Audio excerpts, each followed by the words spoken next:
Olá, graça e a paz do Senhor, seja muito bem-vindo nessa manhã de domingo, você que está aí na sua casa, podendo nos assistir e acompanhando esse culto que nós estamos fazendo. Muito obrigado por você estar conosco. Eu queria compartilhar uma palavra da parte do Senhor para que Deus possa nos direcionar nesses dias. Eu creio, porque a pergunta que nós fazemos é: por que isso tudo está acontecendo? Por que Deus permite que tudo isso está acontecendo? Por que o mundo está desse jeito? Eu sei que essa fase é uma fase de muitos questionamentos, é natural isso, eu mesmo como pastor, mas a questão que eu acredito que está acontecendo nos dias de hoje é Deus está nos testando. Eu não estou dizendo que o coronavírus é de Deus, claro que não, porque esse mundo jaz no maligno e essa doença é do inferno. Deus não tem nada a ver com isso. Mas nós vemos na palavra de Deus, Deus usando as circunstâncias para treinar o seu povo, para preparar o seu povo para coisas maiores. Eu acredito que esse é um tempo oportuno do Senhor. Nós vemos Deus muito nessa dinâmica, né? Deus pega lá, exemplo, José no Egito, foi vendido como escravo, os irmãos estavam invejando ele, venderam ele como escravo, apareceu lá no Egito, era escravo de um homem lá de Potifar, e toda a história que nós já conhecemos, mas Deus usa aquela circunstância para manifestar o favor e a graça dele, ou seja, Deus é especialista em pegar circunstâncias adversas e contrárias e transformar em bênção para as nossas vidas. Então é o que eu creio nos dias de hoje, o que vai acontecer nas nossas vidas. Mas a questão é do que nós somos feitos, porque Deus está nos testando, Deus está treinando a nossa fé nesses dias, porque nós estamos passando dias em que nunca esperávamos.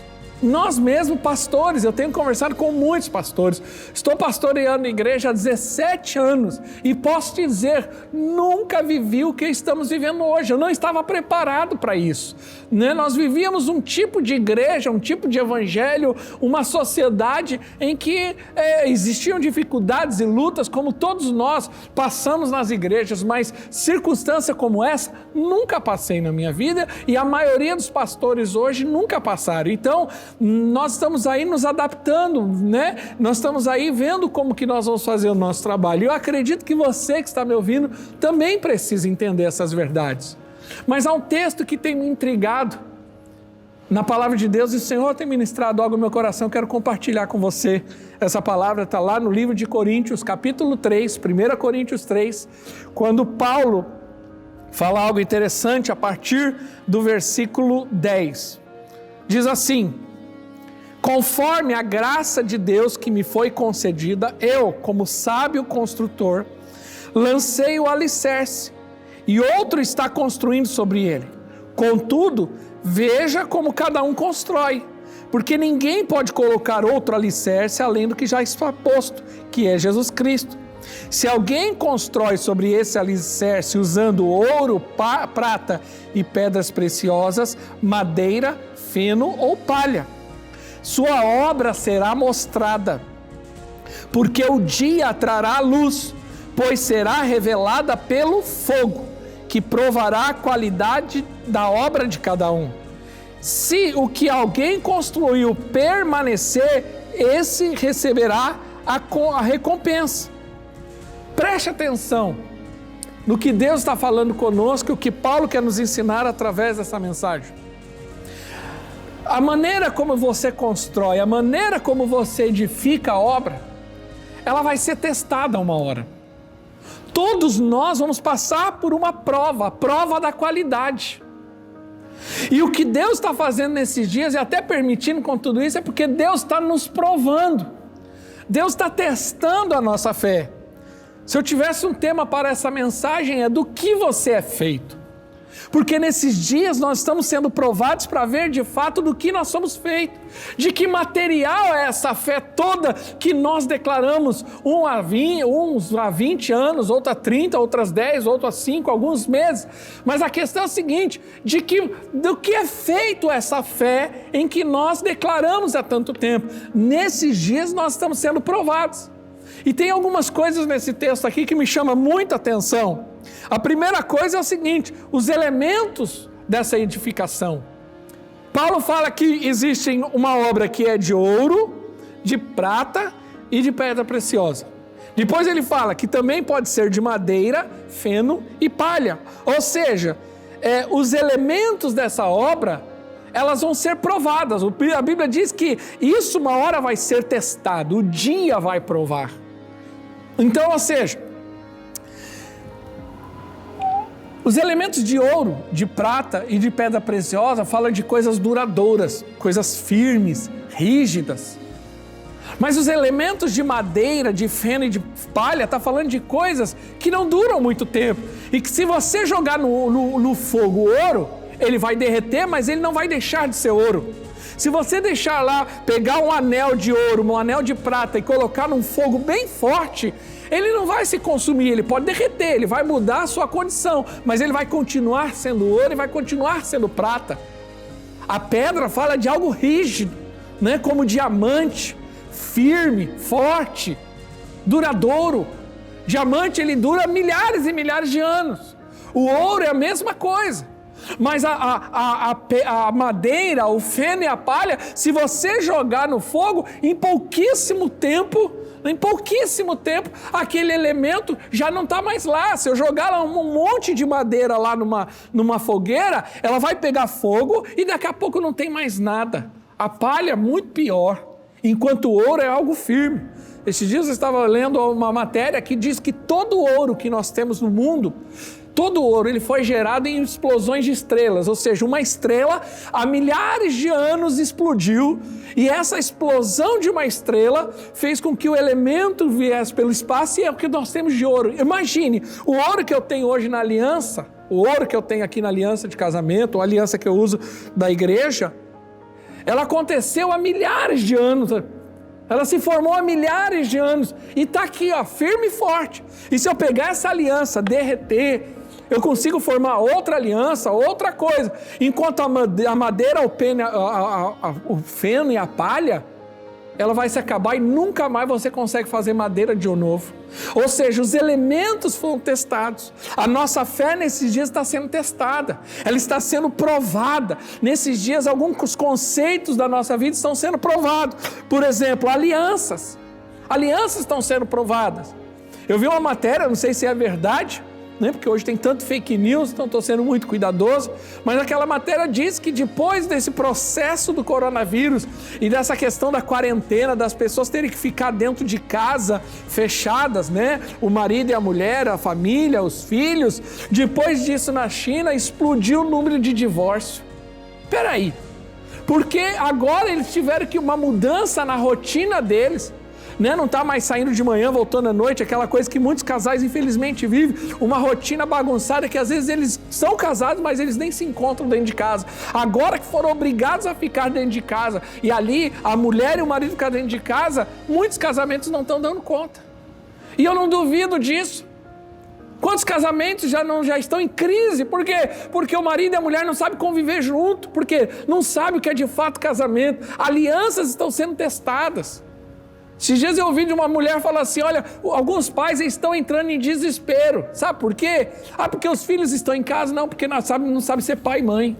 Porque a vida toda pôs o filho no mundo e colocou para os outros cuidarem. A creche, a escola, a babá, a mãe, o pai. Mas agora não, ele tem que ficar com o filho 24 horas por dia. E aí ele não sabe lidar mais com essa criança porque ele não sabe ser pai de verdade. Então, ou seja, as alianças estão sendo testadas como igreja nesses dias. Porque hoje eu tenho que ser membro de uma igreja virtual, porque eu já não consigo mais ir no prédio, eu já não consigo mais na célula, por esses dias nós não estamos podendo nos ajuntar, então as nossas alianças como igreja estão sendo testadas. Veja como isso é poderoso, está sendo provado, para saber se de fato, né, essa obra em que nós estamos edificando, essa aliança que nós temos, ela é de ouro, ela é duradoura, ou se ela é de palha, ou seja, se queima e se perde rapidamente. Também a nossa maturidade. Olhando a internet, você percebe muita imaturidade, muita infantilidade da parte das pessoas. Quantas pessoas não diziam assim antes: eu queria ter mais tempo, ou se justificavam dizendo que não podiam ler Bíblia, que não podiam orar, porque não podia isso, porque não podia aquilo, porque não tinha tempo. Mas agora que tem tempo, o que fica? Na frente de uma televisão ou o dia inteiro numa internet, postando besteira, compartilhando. Eu até acho legal, eu até dou um pouco de risada quando eu vejo o que eu faço na quarentena. Você vê quando você abre a internet, você vê tanta criatividade, mas criatividade porque não presta, ou porque não edifica. Agora, quantos que reclamavam que não tinha tempo para ler Bíblia, continuam não lendo Bíblia? Percebe-se que ainda não são maduros o suficiente para saberem lidar nem com o tempo que têm. Então é importante agora nós começarmos a entender que Deus está nos testando. E principalmente a nossa fé, a fé que nós declaramos tanto, a fé que nós profetizamos tanto, nesses dias está sendo testada. Por quê? Porque até então nós vivíamos uma fé, mas uma fé confortável relativamente. Sempre que nós líamos ou lemos a respeito de lugares onde há perseguição, ou aonde há dificuldade de exercer a fé, porque há lugares no mundo que tem dificuldade de exercer a fé, países árabes, países muçulmanos, onde você não pode cultuar livremente, você não pode sair na rua declarando que você é de Jesus. Muitos às vezes nem se reúnem em prédios de igreja, porque se tiverem um prédio da igreja é queimado. Então eles têm que se reunir, eles têm que ser crentes dentro de casa, eles têm que ser crentes em lugares em que normalmente não pode. Ou seja, nesses dias a nossa fé está sendo provada, ela está sendo testada. Por quê? Porque tirou a gente da zona de conforto. Por que muitos crentes entraram em desespero no primeiro momento? Meu Deus, não pode ir no prédio da igreja. Não pode, mas você continua sendo crente. Mas a maioria dos nossos crentes, dos nossos que eu digo no geral, não foram treinados para ser crentes fora do prédio. Louvado seja Deus em que nós temos essa visão de cada casa uma extensão da igreja. Nós temos ensinado isso sobre ser uma igreja no lar, sobre ser igreja em célula, sobre compartilhar isso. Por quê? Porque eu confesso que para nós como igreja em célula, igreja casarão, para nós foi muito tranquilo esse processo, essa transição. Por quê? Porque os irmãos já tinham esse hábito de estar se reunindo junto, estar em comunhão, não só fazendo culto, mas estarem em comunhão, estarem juntos, compartilharem juntos. Na semana que vem nós vamos ter uma nova experiência que é tomar a ceia nas nossas casas. Mas para a maioria de nós também não é difícil, porque já é uma prática para muitos comum até nas nossas células. Então perceba que a nossa fé está sendo provada. Por isso que o texto diz, olha, os elementos disso. Agora não estamos sabendo do que nós somos feitos de fato. Uma outra coisa interessante nesse texto, que diz ali, no capítulo 3, no versículo 13, o texto diz assim, capítulo 3, versículo 13, a sua obra será mostrada, será revelada, o dia trará a luz. Então perceba que haverá uma revelação daquilo que é de fato. Uma vez eu já preguei algumas vezes isso, eu falei que existe a diferença entre o que é realidade e o que é aparência. Infelizmente, muitos vivem só de aparência, mas não têm a realidade. Nesses dias, aqueles que têm realidade ficam firmes, mas os que só viviam de aparência entram em desespero. Por quê? Porque era uma fé aparente, agora não. Agora a realidade vai ter que se manifestar. E mesmo que não seja uma boa realidade, é importante que ela se manifeste, para que Deus possa ajustar isso na vida das pessoas. Então hoje não dá para ser um tipo de pessoa no prédio da igreja e outro tipo de pessoa fora do prédio. Por quê? Porque agora não tem mais o prédio, agora só tem fora. Não dá para ser uma coisa dentro do prédio e outra em casa, agora não tem jeito, só tem a casa. Então agora eu tenho que manifestar a realidade de fato. E mesmo que aquela realidade não seja boa, é o tempo de Deus nos corrigir nesse período. Então é importante você entender isso. Deus nos tirou da zona de conforto. Antigamente nós vivíamos uma fé confortável, agora não. Nós temos que nos adaptar a fazer coisas, termos práticas de fé que não tínhamos antes. Eu fico imaginando como Deus é bom e como Deus faz tudo no tempo oportuno. Porque imagine se nós tivermos que passar por isso há 10 anos atrás. Nós estaríamos com uma certa dificuldade como igreja. Hoje não. Hoje nós temos essa tecnologia toda de internet, uma internet veloz, para que a gente possa estar aqui, falando com você nessa manhã de domingo. Quantas lives, chega uma hora que até fica ali meio congestionado de live. Nós estamos fazendo célula por aplicativos, né? Mais de 10, 15, eu tive uma pessoa que fez, um conhecido meu que fez uma célula com 30 pessoas. Quer dizer, imagine quantas pessoas ali interagindo. Eu mesmo tenho feito reuniões e discipulados com gente em Itatiba, gente em Mauá, gente em outra cidade, outros lugares, ou seja, perceba como a tecnologia nos ajudou. Então Deus faz tudo no tempo oportuno.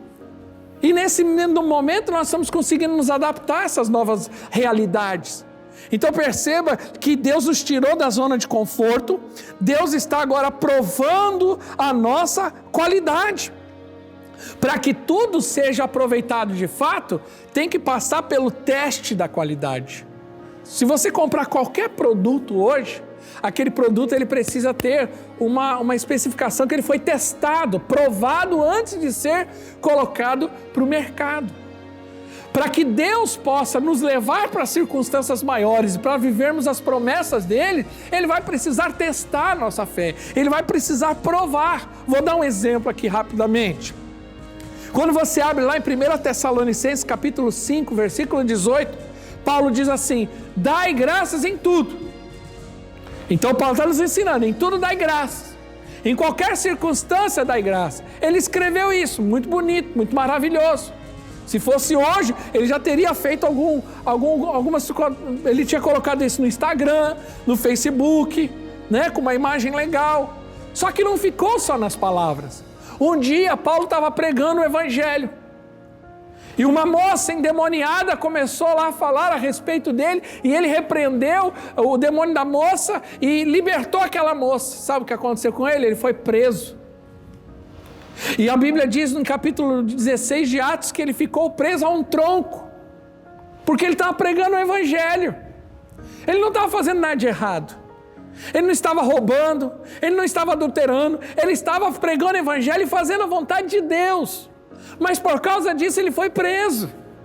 Mas a Bíblia diz que por volta da meia-noite, ele não estava reclamando, ele não estava culpando Deus por causa da sua circunstância, ele não estava dizendo que ele ia desistir de tudo aquilo, que ele ia abandonar a igreja, que ele ia abandonar o pastor, que ele ia abandonar, não, ele simplesmente, a Bíblia diz que por volta da meia-noite, ele e Silas estavam adorando ao Senhor, glorificando ao Senhor.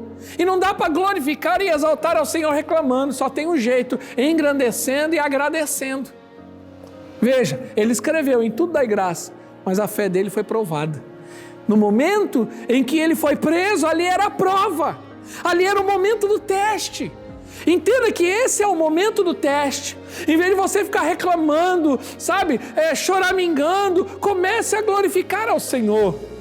Comece a exaltar o nome do Senhor. Mas pastor, a minha casa, eu não sei como que vai ser para pagar o aluguel no próximo mês. Dai graças ao Senhor, glorifica o nome dele, e eu tenho certeza que milagres vão se manifestar, porque a Bíblia diz que enquanto ele adorava ao Senhor, um terremoto veio, as cadeias foram quebradas, e uma família se converteu por causa do testemunho de Paulo. Quantos milagres podem ser desencadeados nesse período? Quantas pessoas podem ser salvas? Então você, em vez de ser daquele grupo que só reclama, que só fala, que só murmura, seja do grupo que glorifique e exalte ao Senhor, e através do seu testemunho, pessoas podem ser abençoadas, vidas podem ser tocadas. Eu podia estar na minha casa reclamando, eu podia estar aí choramingando, como que eu vou fazer para pagar o aluguel, para pagar as contas? Como que eu vou fazer se o povo não vem na igreja, não está dizimando, não está ofertando? Eu quero te dizer, eu não estou preocupado com isso, sabe por quê? Porque o Jeová Jireh, o Deus da provisão, tem se manifestado nesses dias. Eu poderia ficar lá em casa, num quarto, em pânico, como algumas pessoas estão. Meu Deus, eu vou ficar doente. Ai meu Deus, o que vai ser da minha vida? É o apocalipse. Não, sabe por que eu não me preocupo? Porque o Jeová Rafá, o Deus que me cura é o meu Deus, e eu não estou preocupado com isso. Então é tempo de nós glorificarmos ao Senhor. Veja bem, ele falou, ele declarou, mas ele foi provado. Também tem a história de Davi. A Bíblia diz que é uma cena muito linda, em que Samuel chega na casa do pai de Davi, por uma orientação de Deus, e Deus fala, vai lá, porque o rei de Israel, o próximo rei está lá. Quando Samuel chega na casa, vê o irmão de Davi e fala, é esse. Deus fala, não, não é esse ainda. E vem todos os irmãos de Davi, e Deus fala para Samuel, ainda não é ele. Quando Samuel vira para o pai de Davi, Jessé, e fala, cadê, não tem mais ninguém? Jessé fala, não, é verdade, tem o menor. Cadê ele? Porque esse é o rei. Agora imagine que cena linda. Davi, o caçula, entrando na casa ali de Jessé, toda a família, o profeta, o sacerdote, Samuel dentro da casa dele, e Davi é ungido de forma profética como novo rei de Israel. Mas sabe que ele não virou rei naquele momento. A unção, a promessa ficou sobre a vida dele. Mas lembre-se, da onde você está, para onde Deus quer te levar, haverá uma prova, não tem jeito, haverá um teste na sua fé. Logo depois, se você continuar lendo o livro de Samuel, o que acontece? É o momento de Davi enfrentar Golias. A vida de Davi só muda, não foi quando ele foi ungido, ali é uma questão espiritual, mas a vida dele só muda o dia em que ele derrotou o gigante, porque o gigante era o teste. Então perceba que Davi, da onde ele estava para onde ele foi, havia um gigante, havia um teste, não foram só aqueles. Davi passou anos sendo testados, anos. Então esses são tempos de teste, em que Deus está provando a nossa fé, Deus está provando do que nós somos feitos. Eu acredito, eu falei isso para um pastor ontem, falei, olha, eu creio numa coisa, todas essas adversidades e lutas em que nós passamos nesses últimos anos, porque passamos, eu achei que eu já tinha passado por lutas, na verdade era só para engrossar o nosso lombo, era só para edificar a minha fé, porque Deus nos preparou para esse momento, e eu tenho uma convicção que nós somos chamados para esse momento, para que nós nos posicionássemos como pastores e como igreja do Senhor, para declarar em meio ao mundo em pânico e em caos, que Jesus é a solução para tudo isso. Então veja como o teste está sendo feito. E eu também posso citar Jesus. A Bíblia diz que Jesus teve que ir para a cruz, e ele teve que passar pela cruz. O livro de Efésios diz que ele teve que morrer uma morte de cruz. Livro de Filipenses, perdão. Então perceba que ele teve que passar pela dor da cruz, pelo sofrimento da cruz. A Bíblia diz que na cruz ele foi esmagado, ele foi esmiuçado, ele foi humilhado. Mas a Bíblia diz que depois da cruz ele recebe o nome que está acima de todos os nomes, em que todo joelho tem que se dobrar. Então perceba que há um teste, e todos nós precisamos passar, e que nós passamos firmes e fortes. Mas para concluir essa mensagem, eu queria terminar com um texto que eu amo e que eu acho que ele é tão atual para nós nos dias de hoje. Livro de Hebreus, capítulo 10.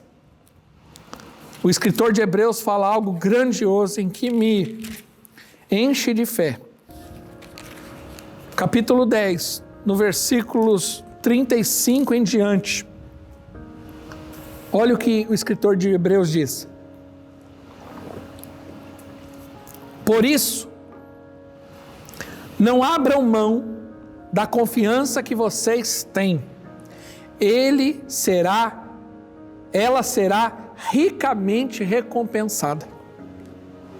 Vocês precisam perseverar, de modo que quando tivessem feito a vontade de Deus, recebam o que Ele prometeu, pois em breve, muito em breve, aquele que vem virá e não demorará. Mas o meu justo viverá da fé, ou pela fé. E se ele retroceder, não me agradarei dele.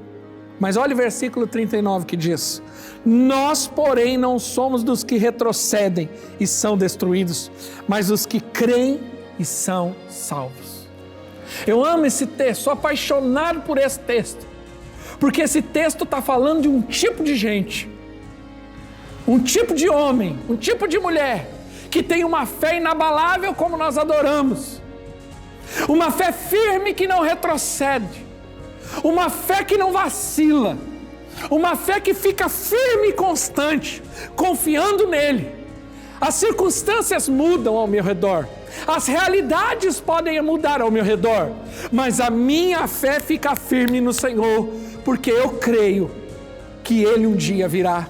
E eu amo quando esse texto diz que nós, porém, não somos os que retrocedem e são destruídos, mas somos aqueles que creem e são salvos. Eu não sou daquele que fica olhando para trás e fico titubeando na minha fé, mas eu sou como Paulo diz, que olhando para o autor e consumador da minha fé, eu fico firme e forte no Senhor. Mas olha como acaba o texto de 1 Coríntios capítulo 13. O texto, no capítulo 3, diz assim o final do texto. No versículo 3 diz assim: a sua obra será mostrada, porque o dia trará a luz, pois será revelada pelo fogo, que provará a qualidade da obra de cada um. Toda a nossa fé, toda a nossa obra será provada, e a provação da qualidade. E o texto continua no versículo 14. Se o que alguém construiu permanecer, esse receberá a recompensa. Eu creio que coisas grandiosas nós vamos viver daqui a um tempo. Pode ser que aos olhos naturais você olhe, mas eu não vejo mais perspectiva. Eu quero te dizer uma coisa: dias melhores virão. Eu amo o Salmo 126, que diz: aquele que pega a sua semente e anda chorando, mas ele caminha com a semente, certamente ele virá carregando os molhos de alegria. Eu posso até chorar, eu posso viver até alguns dias meio angustiado, mas eu olho para o Senhor e confio nele, e eu não retrocedo, eu não volto atrás naquilo que Deus me deu, crendo que essa tempestade vai passar, e dentro em breve, muito em breve, nós vamos viver grandes milagres. Eu creio que nós já estamos vivendo milagres, porque eu posso provar isso. Eu posso dizer que eu estou vivendo, eu tenho visto pessoas vivendo milagres. Mas depois que tudo isso passar, eu creio que os céus estarão totalmente abertos e liberados sobre a vida de muitos, porque muitos vão ser aprovados em nome de Jesus. E que você seja aquele que faça parte desse grupo de pessoas. Que eu e você possamos ser esse tipo, dessa estirpe de gente. Gente firme, forte, cheio de fé, que não vacila em nome de Jesus. Que Deus abençoe a tua vida. Eu quero orar por você. Se você está na sua casa, feche seus olhos. Pai, em nome de Jesus, eu louvo ao Senhor porque o Senhor nos dá essa oportunidade hoje, de podermos contemplar, pregar a tua palavra. Tua palavra diz que nós devemos pregar em tempo e fora de tempo. Estamos aqui ministrando a verdade do Evangelho, o Evangelho que traz esperança, o Evangelho que nos enche de fé. E é essa fé que nós queremos viver nesses dias. Muitos estão apavorados, em pânico, desesperados, desesperançosos, ansiosos, mas nós não somos desses. Nós somos aqueles que estão descansando no Senhor, crendo que nós temos um Deus chamado Jeová Jireh, o Deus da provisão, em que nós não ficamos ansiosos quanto ao dia de amanhã, porque sabemos que o Senhor trará para nós toda a provisão necessária. Também cremos no Jeová Rafá, o todo-poderoso Deus que nos cura. Por isso, Senhor, obrigado, porque o Senhor nos encheu de fé e que possamos ter dias de milagres em nome de Jesus. Que Deus abençoe a tua vida, a tua casa, a tua família, teus negócios, e que a paz do Senhor esteja sobre cada um de vocês, em nome de Jesus. Deus abençoe, uma ótima semana.